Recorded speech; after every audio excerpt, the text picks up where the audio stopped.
everyone, welcome to Malik 034 channel. This is Malik Arjun. Today is the day one on my Exadata Complete Understanding Future Series course. In today's session, I'm going to explain what is Exadata and Exadata architecture and what are Exadata components and brief description about each component and what is Exadata history and from which version and what is the current version and what are the various changes from initial version to the current version.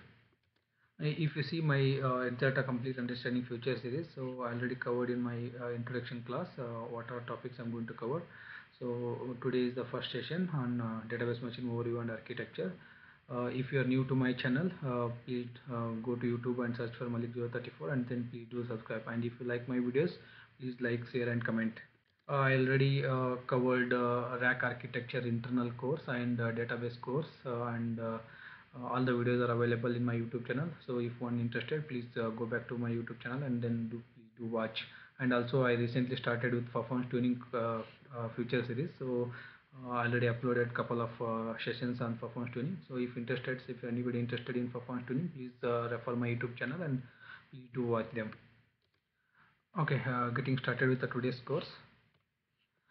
Introduction to the database machine. So database machine is nothing but I can say my Exadata box. So why this database, traditional database has been replaced with this Exadata box. The basic criteria is fully integrated platform. It's a fully integrated, everything will come in a box and setup.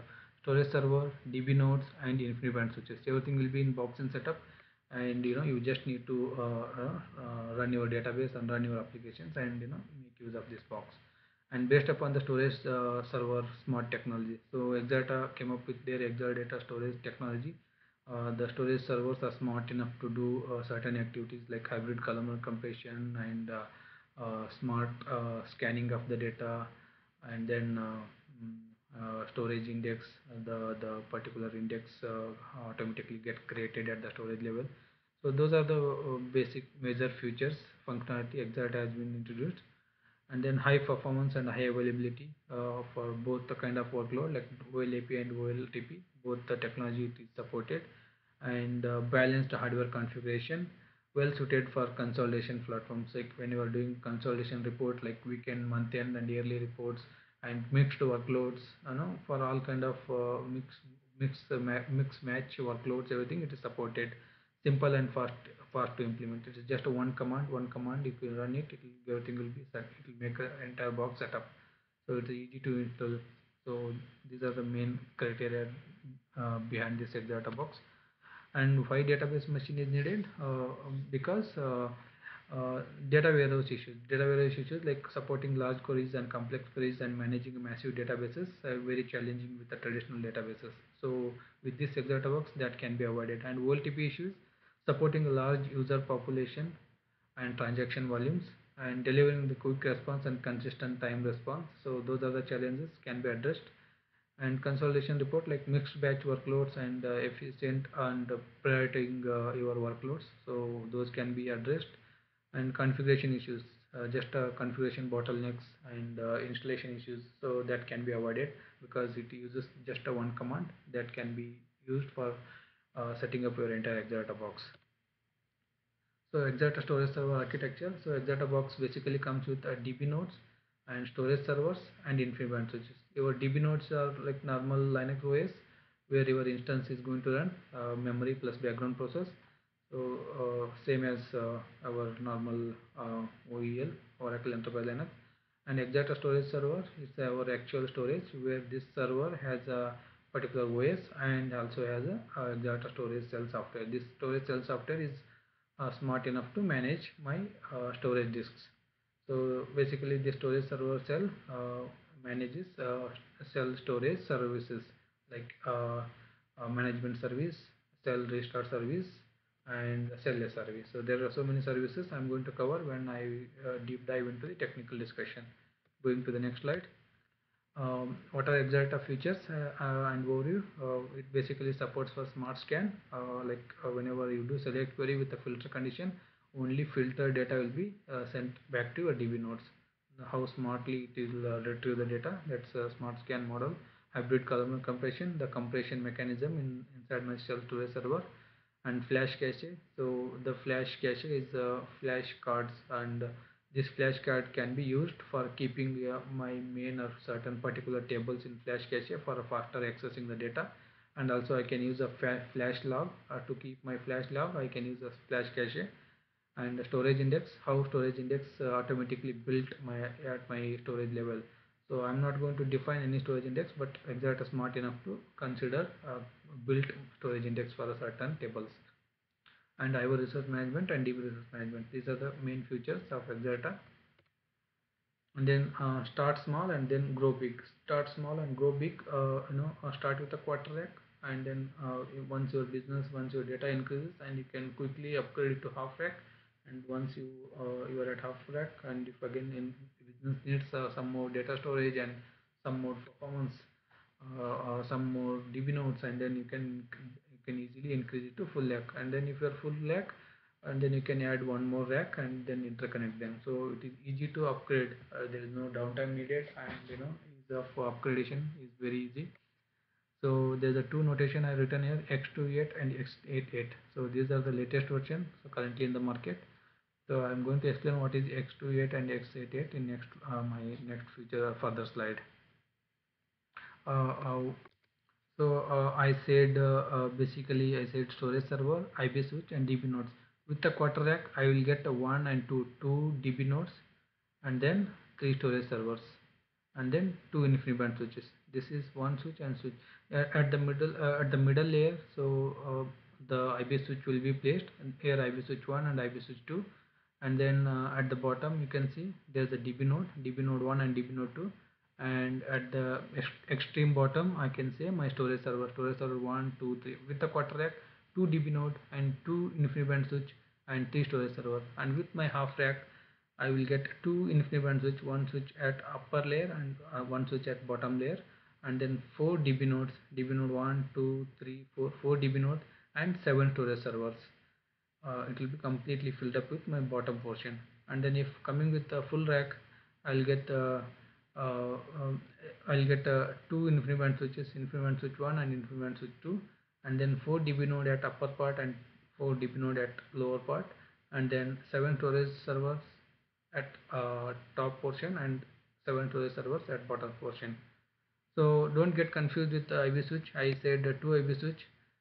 You can have a 3 IB switch in quarter rack, and you can have a 3 IB switch in half rack, and you can have a 3 IB switch in full rack. But 2 are sufficient enough.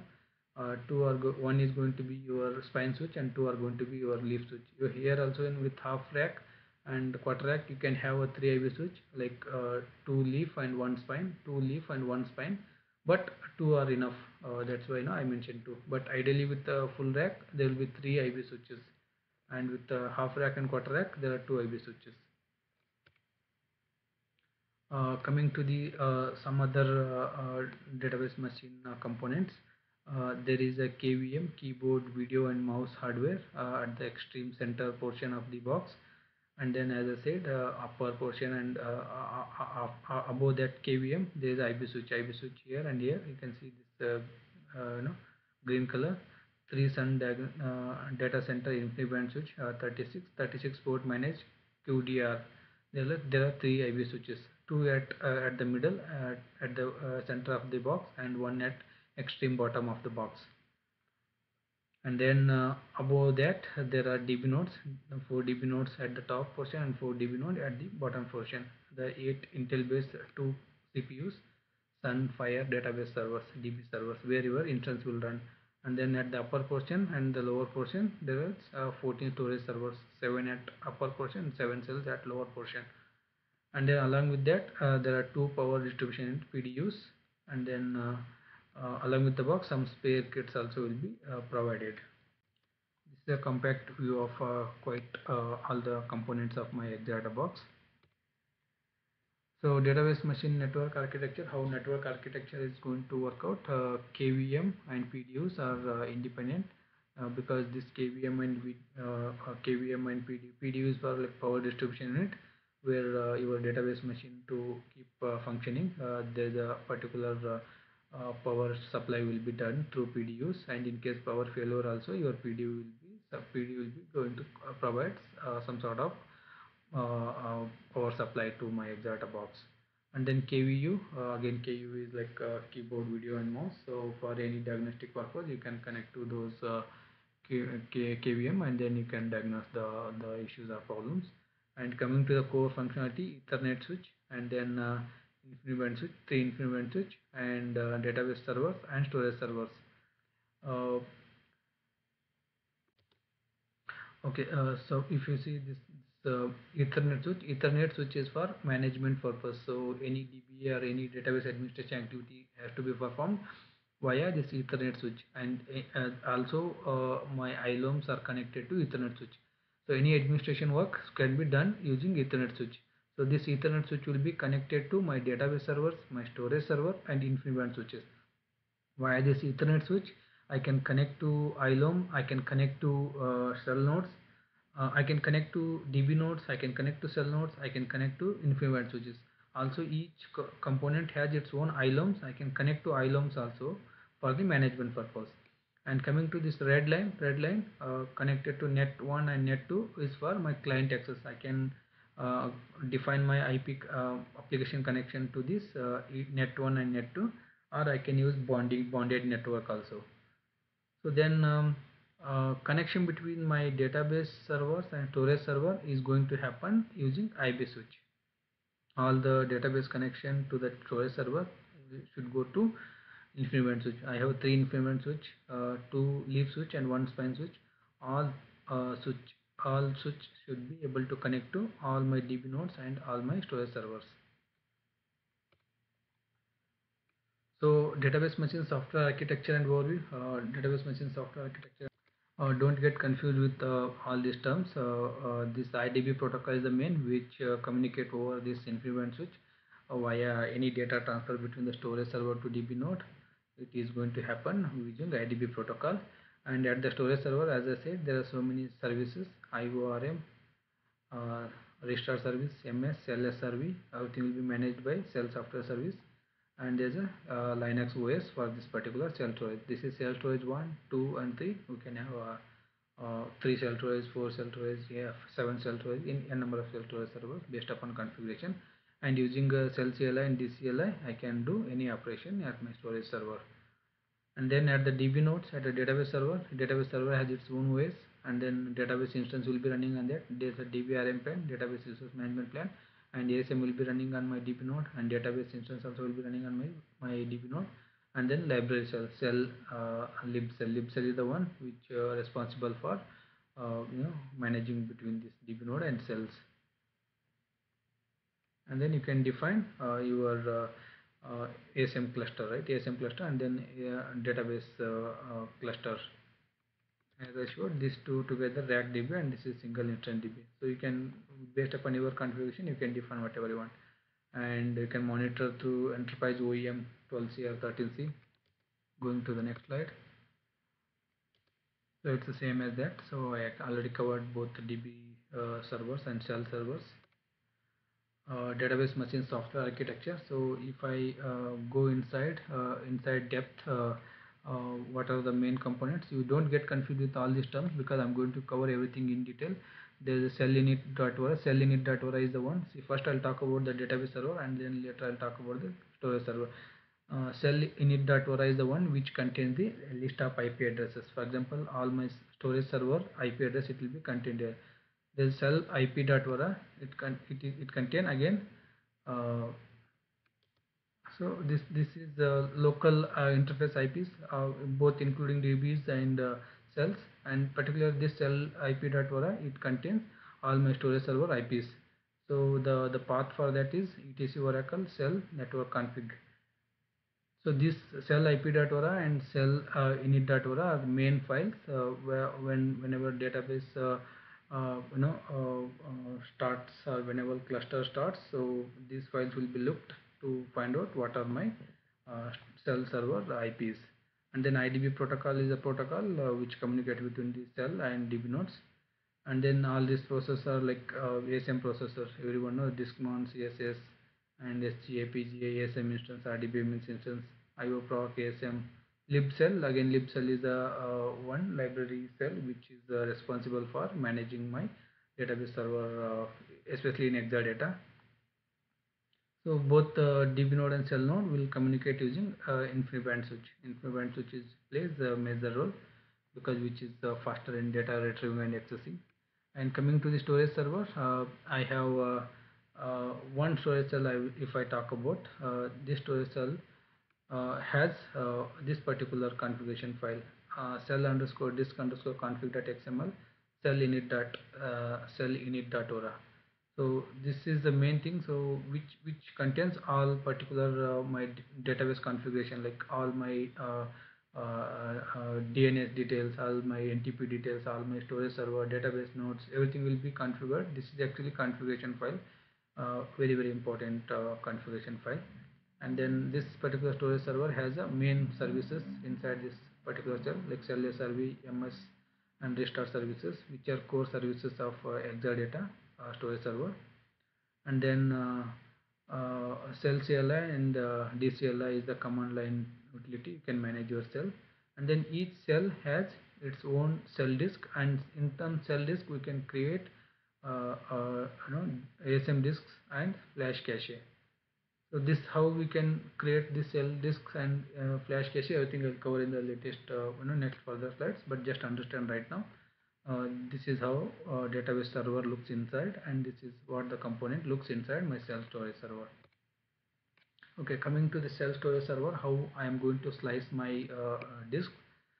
This particular storage cell, you can assume this is one storage cell, and one storage cell comes with a physical disk. That physical disk, physical disk contains LUNs. That LUNs I will format it as a cell disk, and then those cell disk I will convert into format it as a grid disk, and grid disk I will be giving it to ASM disk. So ASM disk I will create ASM disk group.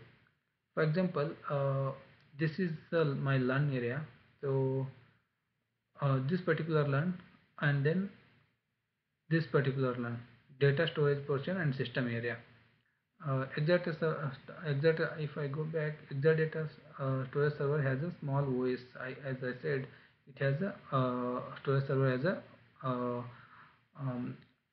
Oracle Linux installed in this storage server, and there's a small portion of storage software. I said I just go back here, Exadata shell software. So that particular system portion will be provided in any one of the disk.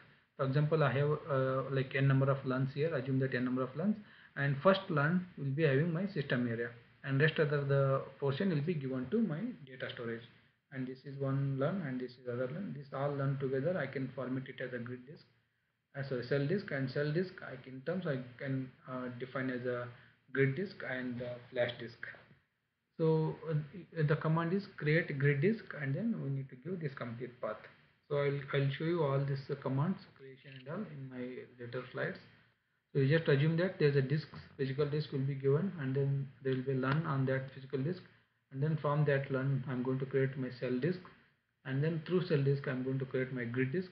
Through grid disk I'll be passing it to the ASM to create ASM disk group.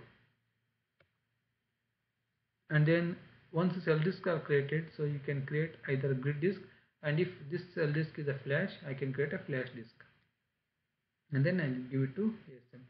So to create a flash disk, create a flash cache, and create a grid disk, create a grid disk. The commands are simple. So this command I'm going to show you live in my further slides. So just think of as of now like flash cache, cell disk, and then flash cache, and then I can define grid disk. Grid disk comes with the physical LUN cell disk. With the flash LUN I can create my flash card. And then disk group configuration. So as I said, once you create your cell disk, for example this is cell disk 1 2 3, cell disk 1 2 3 on cell 1 and cell 2, and then this cell disk I can create a one cell group, and then another cell group, and then I can get failure cell group, and again failure cell group. So this 3 cell and 3 disks, cell disk, and this 3 cell disks together I can create one data underscore one disk group, and then these 3 cells, this cell disk and these 3 cell disks together I can create a FRA disk group. So this cell 1 is a failure group of cell 2. So if the primary copy and this and secondary copy will be in this. So complete this cell goes down, complete data will be available on the other cell. Each cell is a failover group of other cell. So classic IO processing. How classic IO processing works? So for example, if somebody select statement is given where order amount equal to greater than 2000. So your query will go to, for example, this is your SQL statement, you are passing it, and it will go via your network or InfiniBand connection, whatever the Ethernet connection from the DB instance to the storage. Your instance is running here. From this instance, it will go to via network, it will go to storage, and at the storage I have this particular order table. From the order table, uh, this particular order table is of 10 GB. So this 10 GB, and then with this where condition I am getting 2 MB data. So what happens once this particular process has been done, this entire 10 GB data will be sent back to uh, my particular buffer cache, and then inside buffer cache will be filtered. So bringing entire 10 GB data to buffer cache and then filtering out 2 MB is like it is like a bottleneck. So unnecessary entire 10 GB from the storage server I'm bringing it to my buffer cache. So it's a we don't need entire 10 GB because I'm giving a wait condition 2000, about 2000 only.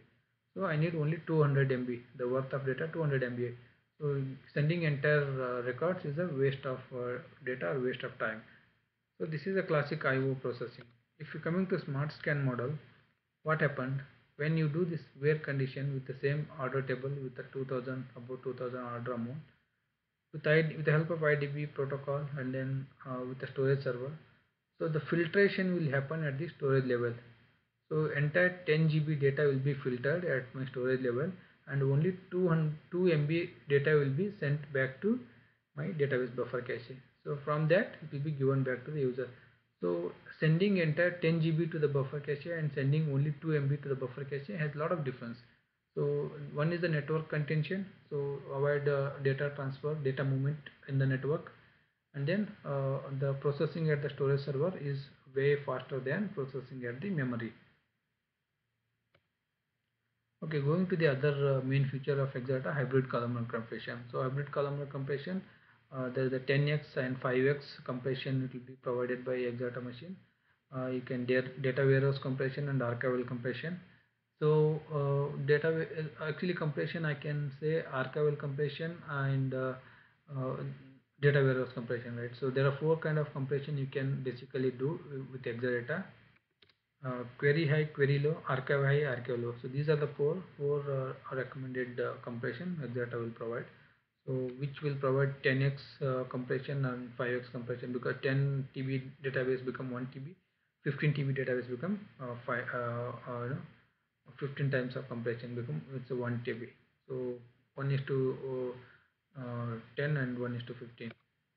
And storage server hybrid compression is done. So then that compression unit works. So this compression technology works under compression unit. So what is this compression unit? So that compression unit, how it works, so I'm going to explain you once I get into my technical discussion. Just assume that the storage server hybrid columnar compression works based upon this compression unit. What is compression unit and what are the component of compression unit? So it has a CU header, block header, and then how it can be decided with this CU header and block header. So I will cover in technical discussion. With the time being, just assume hybrid columnar compression works with this compression unit technology. And then coming to the flash cache is nothing but your flash card. So flash card, obviously, like if you keep anything inside the flash card, your retrieving and accessing data will be very faster. So Exadata comes with a huge amount of flash cache. So you can place your particular certain table in flash cache, like defining option. There's a keep, default, and none, like alter table name, flash cache equal to keep or none or default. Everything you can define, so that that table will be kept under your flash cache. Whenever you retrieve data from that table, it will be much faster. And along with the flash cache, there is a flash log. It is a similar kind of your redo log. You can define your flash log also in your flash cache. So if you define flash logs in your flash cache, it will be much faster than your redo logs. So similarly, like there's a write through and write back, two main functionality comes with your flash cache. So if you keep your table or data in your flash cache, what to read, like you read the data from the flash cache or you write the data into flash cache. Writing into flash cache and reading into flash cache, these are two technologies I can say, that write through and write back. So I'm going to explain what is write through and write back when I start with my technical discussion. Right now you can assume that there is a one particular operation you can write data to your flash cache, and there's one particular operation you can read data from your flash cache. So read operation and write operation. So each has write through and write back. These are the two terms you just remember, write through and write back. I'll explain you in later, like what is write through and what is write back and how to enable inside your self-storage server. And then as I said, there's a flash log. It's like a kind of your redo log, and these are much faster than your redo log. It will write much faster than your redo log. Before your redo log writes, flash log will be returned to flash disk. And then storage index, as I said, storage server, this exact storage server is smart enough to define which storage index need to be enabled and which table, and after a certain time which index or storage index to disable. So enabling, disabling, everything will controlled by exact storage server. So this particular storage index we do not have any control. DBA cannot control on the storage index, but we can read the storage index from AWR report, and also we can monitor in OEM. So I'm going to show you that how to monitor and how to read the storage indexes. And coming to the versions and history, starting with this Exadata started with V1, and then in September 2008, and then again started with the V2, and then the naming convention changed to X2, X3, X4, X5, X6, X7, and then as of April 2019 there's a X8, and recently they released X8M. So that's the latest version, X8M. So that whenever I'll get a a data sheet of that X8M, I'm going to show you. So these are the capacity, like disk storage, raw, flash storage. What are the disk storage capacity, raw storage capacity? Everything you can see from this particular list. And what is the memory gigs, and what is the Ethernet speed, and what is the compute cores, everything you can get it here. So V1 and V2 is just a basic versions of that I can say. And then starting with the X2, they came up with the concept X2 hyphen 2 and X2 hyphen 8, hyphen 8 and hyphen 2. So what do you mean by hyphen 2 and hyphen 8? Hyphen 8, hyphen 2 means it's a two socket, and hyphen 8 means 8 socket. It means hyphen 2 means you can have only 2 DB nodes across all the versions. I can have only 2 DB nodes here, I can have only 2 DB nodes here. Whether it is a full rack, half rack, quarter rack, I can have only 2 DB nodes. So because I am having only 2 sockets. And X8 8 socket, X2 or X3 hyphen 8 means 8 socket. I can have 8 DB nodes when in case of my full rack. Okay, I mentioned here one full rack with 8 socket, comes with 8 compute node and 14 storage server, and then one full rack with the 2 compute server, it is with the 2 sockets. So these are the just customer has to define which one to decide while purchasing the box. So this is all about the capacity. What how much capacity will provide, how much cache will provide, how much core compute capacity, what is the memory max, and what is the Ethernet speed, and what is the max memory IOs. So everything will be found out with this hardware specification sheet. And then if you can see database platform leadership since 2008, it means started with V1, V2, and then changed to X2, X3, and then came up to X8, and currently it is X8M. And then if you look into the storage capacity, flash caches, CPUs, and max memory and Ethernet scan rates, all these are gradually increasing from version to version. So these are the current version with X8.